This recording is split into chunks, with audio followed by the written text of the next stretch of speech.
Hello friends, आज हम grammar के एक इम्पॉर्टेंट टॉपिक नरेशन पे बात करेंगे, जो कि बहुत इंपॉर्टेंट है सभी क्लास के लिए। 6 to 10 12 competitive exam, every exam, her exam के लिए बहुत इंपॉर्टेंट है। और बहुत इजी वे में मैं आपको समझाऊंगी, जिससे कि आपको समझ में भी आएगा और आप एग्ज़ाम में इसको अटेम्प्ट कर पाएंगे। नरेशन, जिसको डायरेक्ट और इनडायरेक्ट स्पीच भी कहते हैं।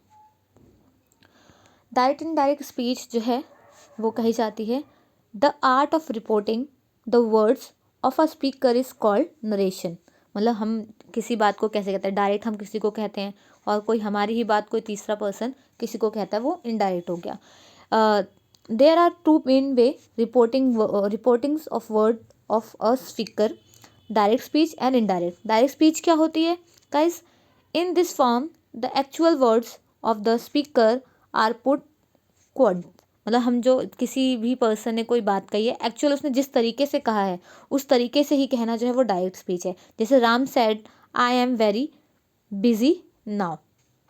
Rama said I am busy now, कि मैं अभी बिजी हूँ। ये डायरेक्ट वे में उसने कहा। डायरेक्ट वे में कही गई बात जो है वो डायरेक्ट स्पीच होती है। Rama is known as a reporter और said is known as a reporting verb, and I am busy, I am very busy, इसे रिपोर्टेड स्पीच कहते हैं। क्वेश्चन आ जाता है एग्जाम में कि सेड जो है यहाँ पर वो क्या रिपोर्टेड वर्ब है, रिपोर्टर है या रिपोर्टेड स्पीच है, क्या है? तो आपको रिपोर्टेड वर्ब कहना है। और जब स्पीच जो है वो लिखी हुई होती है तो वो पूछते हैं कि ये आई एम वेरी बिजी नाउ ये क्या है? तो ये रिपोर्टेड स्पीच है। इसमें रूल्स हैं, जो मैं रूल्स बताऊंगी इनको बहुत इजी वे में, जिससे कि आपको बहुत इजी हो जाएगा।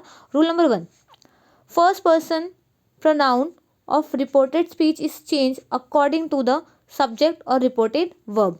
अब जो पहला पर्सन है वो अगर कोई बात कहता है तो वो जो है रिपोर्टिंग वर्ब यानी कि इसके अकॉर्डिंग, और रिपोर्टेड सब्जेक्ट, जो ये सब्जेक्ट है ये चेंज होता है। जैसे कि डायरेक्ट में क्या कह रहे हैं? She says I am in 10th class. अब यहाँ पे इनडायरेक्ट शी सेज सेम है, और जो आई है यहाँ जो इन्वर्टेड कोमा है वो दैट में चेंज हो गया है। और आई किसके अकॉर्डिंग आ रहा है? शी के अकॉर्डिंग। तो ये आई जो है वो शी में चेंज हो गया, she is in 9th class. ऐसे ही एक और एग्जाम्पल है हमारे पास, आई से I am an honest man. अब यहाँ पे जो आई है, आई के अकॉर्डिंग आई चेंज नहीं होगा, क्योंकि वो आई की बात कर रहा है, यहाँ थर्ड पर्सन था इसलिए यहाँ पे चेंज हुआ। तो आई से I am an honest man, तो इनडायरेक्ट वे में क्या होगा? आई से दैट, इन्वर्टेड कोमा जो है वो दैट में चेंज होता है। I am an honest man जो है यहाँ पर ये हो गया। रूल नंबर 2 में आपका जो है, rule number 2, second person pronoun verb reported speech is change according to object. अब वहाँ पे क्या था? वो सब्जेक्ट जो है वहाँ चेंज हो रहा था, अब यहाँ पे क्या हो रहा है? जो प्रोनाउन है, अगर सेकेंड पर्सन जो है तो वो जो ऑब्जेक्ट है वो रिपोर्टिंग वर्ब में वो चेंज होगा। जैसे शी सेज टू मी, उसने मुझसे कहा you have done your work, कि तुमने अपना काम कर लिया। तो अब इसे डायरेक्ट में कैसे कह सकेंगे? शी टेल्स, सेज जो है वो टेल्स में चेंज हो गया टू मी, मतलब टू मी, सेज टू था वो टेल्स में चेंज हो गया। टेल्स में चेंज होने के बाद जो है सेज जो है वो टेल्स में चेंज होके सी टेल्स मी दैट। अब यहाँ पे यू जो है, यू किसके अकॉर्डिंग चेंज हुआ है? मी के अकॉर्डिंग। तो she tells me that I have done my work. अब यहाँ पे अगर आपका ये भी चेंज हो रहा है तो आपका ये रिफ्लेक्सिव यानी कि पोजेसिव नाउन भी चेंज होगा, तो ये माई में चेंज हो गया। एक और एग्जाम्पल है, शी सेज टू हर, उसने you have done your work, she tells her you फिर हर के अकॉर्डिंग चेंज हुआ शी, तो she tells her that she had done her work. एक और एग्जाम्पल है, आई से टू दैम, मैंने उनसे कहा you have done your work, कि तुमने अपना काम कर लिया। अब यहाँ पर टेल जो है, से टू जो है वो टेल में चेंज हुआ, आई का रहा और देम रहा। क्यों? क्योंकि ये सेम है यहाँ पर भी हर जगह। अब जो यू है वो फिर देन के अकॉर्डिंग जो है वो चेंज हुआ है। यहाँ पे यू जो है वो देन के अकॉर्डिंग दे में चेंज हुआ है। तो I tell them that they have done there, ये देखो ये जो देयर है वो दे के अकॉर्डिंग ही आएगा, यहाँ पे योर जो है वो यू के अकॉर्डिंग आया हुआ है। ऐसे ही रूल नंबर 3 में चलते हैं। रूल नंबर 3 में आपका जो थर्ड पर्सन प्रोनाउन है, थर्ड पर्सन प्रोनाउन रिपोर्ट में कोई चेंज नहीं होता। यहाँ पे जैसे कि जो आपका ये है, ये थर्ड पर्सन है, इसमें चेंज नहीं होता, दे, इसमें चेंज नहीं होता। जैसे देखो यहाँ पे डायरेक्ट में क्या कहा है, he says he does not work hard, he says that he does not work hard. यहाँ पे फिर है डायरेक्ट, एवरीबडी से they have spoken the truth, everybody says that they have spoken truth. यहाँ पे कोई चेंज नहीं हुआ है क्योंकि यहाँ पे चेंज नहीं होता है। अब टेंस क्या होता है गाइस, वो आपका प्रेजेंट टेंस में बात कर रहे थे, प्रेजेंट में बात हो रही थी। जो आपका रिपोर्टिंग वर्ब था वो भी आपका प्रेजेंट में था से। जब प्रेजेंट में बात होती है या फ्यूचर में बात होती है, जो टेंस होता है वो चेंज नहीं होता है। If reporting verb is present और future tense, then there will no change in verb and tense of reported speech. Reported speech के जो टेंस होता है उसमें किसी तरह का कोई चेंज नहीं होता है। बट अगर यही बात हम पास्ट की करें तो उसमें चेंज आते हैं। जैसे सिंपल टेंस है वो सिंपल पास्ट में चेंज हो जाता है, प्रेजेंट कंटिन्यूअस जो टेंस है वो पास्ट कंटिन्यू में चेंज होता है, प्रेजेंट परफेक्ट पास्ट परफेक्ट में, और present perfect continue past perfect continue.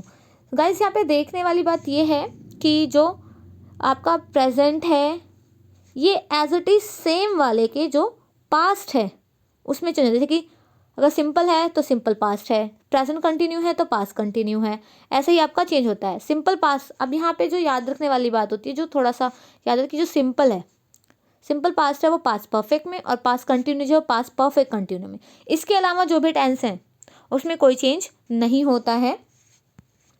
यहाँ पे फ्यूचर टेंस की बात करें, विल और शैल, वो जो है वो वुड में चेंज होता है, चेंज, और कैन कुड में माइट में। क्यों, कैन जो है वो प्रेजेंट की बात करता है, कुड और माइट जो है वो पास्ट की बात करता है, इसलिए प्रेजेंट की बातें जो है पास्ट में चेंज करनी होती है। जैसे कि यहाँ पर इजी वे में दिया हुआ है कौन सा टेंस किस में चेंज होता है, प्रेजेंट जो है सिंपल वो पास्ट सिंपल में, प्रेजेंट कंटिन्यू पास्ट में, पास्ट पास्ट परफेक्ट में, past present past perfect past perfect में, present past continuous past perfect continuous में, विल जो है वो वुड में, कैन कुड में माइट में, मस्ट हैड टू में, ये चेंज होता है। रिपोर्टिव वर्ब अगर प्रेजेंट में है और अगर फ्यूचर की बात कर रहा है तो उसमें कोई भी चेंज नहीं होगा, उसमें कोई भी चेंज नहीं होता है। अब कुछ जो है वो यूनिवर्सल ट्रुथ, कुछ फैक्ट हैं, कुछ एक्सेप्शंस हैं। जैसे कि पहला एक्सेप्शंस क्या है कि अगर बात यूनिवर्सल ट्रुथ की हो रही है, अगर यूनिवर्सल ट्रुथ जो है यहाँ पर हो रहा है, reported speech has universal truth और habitual fact, then there is no change in tense.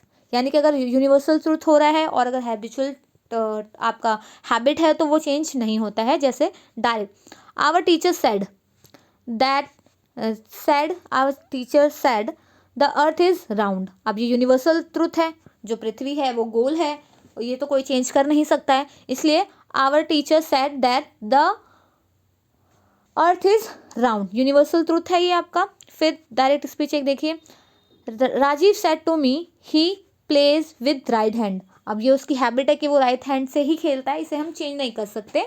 तो Rajeev told me that he play with right hand, ये हैबिचुअल फैक्ट हो गया। ऐसे ही कुछ और एक्सेप्शंस हैं, ऐसे ही कुछ और एक्सेप्शंस हैं, जैसे कि आपके यहाँ पे 5 बताऊंगी मैं आपको। जो दूसरा है आपका, if reported speech has pass historical fact, अगर हिस्टोरिकल फैक्ट है तो भी कोई चेंज नहीं होगा। और अगर कोई भी 2 एक्शन, जैसे कि थर्ड वाला है आपका, कोई भी 2 एक्शन अगर एक साथ हो रहा हो, या तो हिस्टोरिकल फैक्ट हो या जो 2 एक्शन है वो एक साथ हो रहे हैं, तो उसमें कोई चेंज, जो रिपोर्टेड स्पीच होती है उसमें चेंज नहीं होगा। जैसे यहाँ पे देखो बात हो रही है, our teacher said Ashok left war after the conquest of Kalinga, तो इसमें भी देखो कोई चेंज नहीं हुआ है, as it is same tense जो है वो यहाँ पर रखा गया है। ऐसे ही आपका जो मैंने बताया कि 2 एक्शन अगर एक साथ हो रहे हैं पास्ट में तो उसको हम चेंज नहीं कर सकते। She said my wife was making lunch when I was studying. अब क्या है कि 2 काम हो रहे हैं यहाँ पर, एक तो उसकी वाइफ जो है वो खाना बना रही है और दूसरा वो पढ़ रहा है। तो ये जो दो दो काम हैं ये जिसमें चेंज नहीं होगा, ये एज इट इज़ रहेंगे कि हर wife making lunch and she was studying. यहाँ पे सिर्फ आपका जो है ये आपका सब्जेक्ट चेंज हुआ है, जो आपका ये माई है वो जो है वो शी के अकॉर्डिंग जो है चेंज हुआ है। बाकी आपके टेंस में किसी तरह की कोई चेंज नहीं हुई है।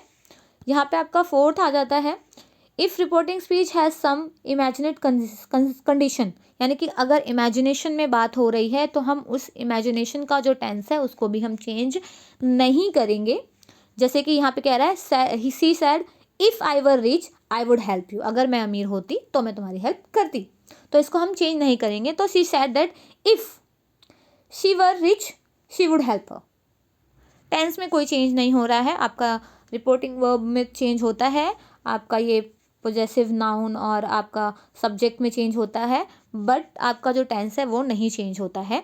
ऐसे if reported speech contain had third form तो इन्फिनेटिव, अब जैसे कि थर्ड फॉर्म होती है हर चीज़ की, अगर मान लो कोई भी बात जो है वो ऑलरेडी थर्ड फॉर्म में यानी कि पास्ट में कही गई है तो आप उसको चेंज नहीं कर सकते हैं, नहीं करते हैं।